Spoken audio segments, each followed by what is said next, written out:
నమస్తే. నా పేరు భాను సిహెచ్రావు గంపరాయి. ఈరోజు గడిగించుమండ శివాలయం వీధికి సంబంధించినటువంటి సిసి రోడ్డు విషయానికి సంబంధించినటువంటి ఒక దరఖాస్తు నిమిత్తం మొన్న శుక్రవారం నాడు స్పందన కార్యక్రమానికి వద్దకు జిల్లా కలెక్టర్ వారికి అలాగే ఐటీడీఏ పిఓ వారికి మా విన్నపాలు విన్నవించడం జరిగింది. తరుణంలో ఈరోజు తక్షణమే స్పందిస్తూ జిల్లా కలెక్టర్ వారు తక్షణమే స్పందిస్తూ హుకుంపేట జేఈ గారు ఎస్ సంజీవ్ గారు తర్వాత సంజయ భార్గవి మేడం గారు వచ్చి తక్షణమే ఈ రోడ్డుని శాంక్షన్ చేస్తూ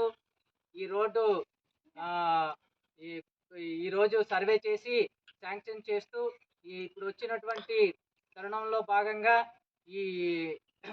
ఇక్కడ నుంచి 150 మీటర్ల వరకు రోడ్డు శాంక్షన్ చేసి వేసి ఇవ్వడానికి అని చెప్పేసి వచ్చి విజిట్ చేసుకొని ఈ యొక్క రోడ్డు శాంక్షన్ చేసుకొని వెళ్ళేటటువంటి అవకాశం ఇచ్చినారు.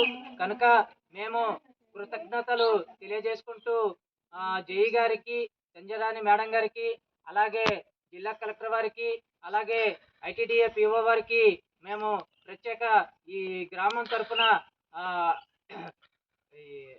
గ్రామం తరపున ప్రజలందరి తరపున మేము ప్రత్యేక ధన్యవాదాలు తెలియజేసుకుంటూ బాబు ఇటుపైన రోడ్డు ఎన్నిసార్లు ఇంక్వైరీ చేశారు కానీ అవ్వలేదు. ఇటుపైన రోడ్డు మాకు కొంచెము వేసిస్తే బాగుంటుంది.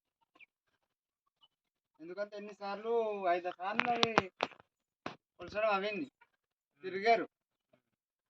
వర్షం అంతే ఈ రోడ్ నడయలేము, చాలా ఇబ్బంది. మరి 24 గంటలు బండిలాగా నడుస్తుంది, మనుషులాగా నడుస్తాం, చాలా ఇబ్బంది అయిపోతుంది. ఎన్నిసార్లు కొలిసారు, ఎన్నిసార్లు వెళ్ళారు కానీ ఇప్పుడు దాకా ఇది ఇలా పడే ఉన్నాయి. మేమేమంటామంటే గతంలోని స్వాతంత్రం వచ్చి సుమారు 79 సంవత్సరాలు జరుగుతూ ఉంది. ఇటువంటి తరుణంలో కనీసం ఇక్కడికి పాడేరుకి జిల్లా ప్రాంతానికి ఇప్పటికి ఇక్కడ నుంచి ఒక 10-15 కిలోమీటర్ల దూరంలోనే మనకు ఈ యొక్క ప్రధానమైనటువంటి రోడ్డు సమస్య ఎప్పటి నుంచి ఈ స్వాతంత్రం వచ్చినప్పటి నుంచి ఈ సమస్య ఇలాగానే ఉంది. మరి సర్పంచులు కానీ, ఎంపీటీసీలు కానీ, జడ్పీటీసీలు కానీ మీకోసం ఏమాత్రం పట్టించుకోవట్లేదా? మీరు ఈ ప్రజల కోసం వాళ్ళు ఈ సమస్య ఉందని చెప్పి మీ దగ్గరికి రావడం లేదా? మిమ్మల్ని ప్రశ్నించే మీరు అడగట్లేదా వాళ్ళని? మీరు ఎందుకని మీరు ఇంకా అలాగే మౌనంగా ఉన్నారు? అడుగుతాం, ఎందుకు అడగాము? అడిగితే నిధులు లేదు, ఇంకా రాలేదు, ఇది చేస్తాము, అదిగో చేస్తాము, నిధులు లేకపోతే మేమేం చేస్తాము, వస్తే చేస్తాము అని అంటారు. ఇప్పుడు ప్రస్తుతం ఉన్నటువంటి ప్రభుత్వానికి మా విన్నపంగా, కాంగ్రెస్ పార్టీ విన్నపంగా, గతంలో పలుమార్లు ఎన్నిసార్లు పెట్టినా కానీ మాకు ఈ రోడ్డు మార్గం శాంక్షన్ కాలేదు, శాంక్షన్ చేస్తున్నామని చెప్పి వచ్చి కొలిచి సర్వే చేసి అనేక రకాలుగా పెట్టి అనేక ఇదిగా చేసినటువంటి ప్రభుత్వ అధికారులుగా సర్వేలు చేయడము, మళ్ళీ దాన్ని శాంక్షన్ చేయకపోవడం అనేటువంటి విధి విధానాలు ఉన్నాయి గతంలో. ఇప్పుడు ప్రస్తుతం ఉన్నటువంటి కూటమి రాష్ట్ర ప్రభుత్వానికి మేము విన్నవిస్తా ఉన్నాం, ఈసారైనా ఈ యొక్క స్వాతంత్రం వచ్చి 79 సంవత్సరాలుగా ఈ గ్రామ ప్రజలుగా కష్టపడుతున్నటువంటి, ఇబ్బందులు పడుతున్నటువంటి ఈ యొక్క బాధల్ని, కష్టాలని ఈ రోడ్డు మార్గం కల్పించి తక్షణమే శాంక్షన్ చేసి ఈ రోజు వచ్చినటువంటి సర్వే విధానంగా ఇక్కడ నుంచి సుమారు 150 మీటర్ల వరకు ఈ యొక్క రోడ్డు మార్గం అవసరమై ఉన్నది. ఈ మార్గం లేనందు మూలంగా ఇప్పుడున్నటువంటి స్కూల్కి వెళ్ళే క్రమంలో విద్యార్థుల పట్ల, అలాగే అనారోగ్యంలో ఉన్నటువంటి ఆరోగ్యంగా ఈ ఆసుపత్రికి వెళ్ళేటటువంటి క్రమంకైనా కానీ అనేకమైనటువంటి పరిస్థితుల్లో భాగంగా ఇటువంటి చాలా ఇబ్బందులుగా పడుతున్నామని చెప్పేసి ఈ గ్రామ పెద్దలు చెప్తున్నటువంటి పరిస్థితి.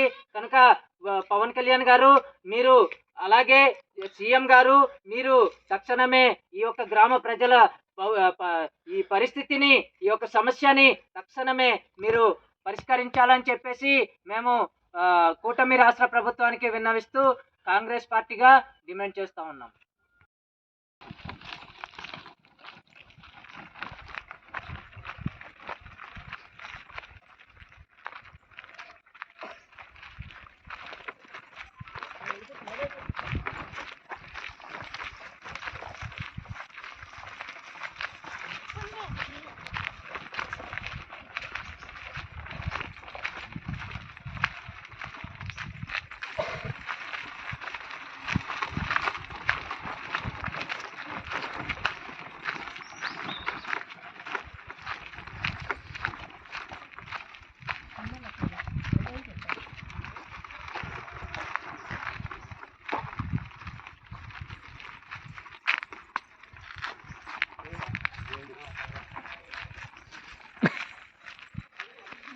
ఇంకా వీడియో కూడా అసలు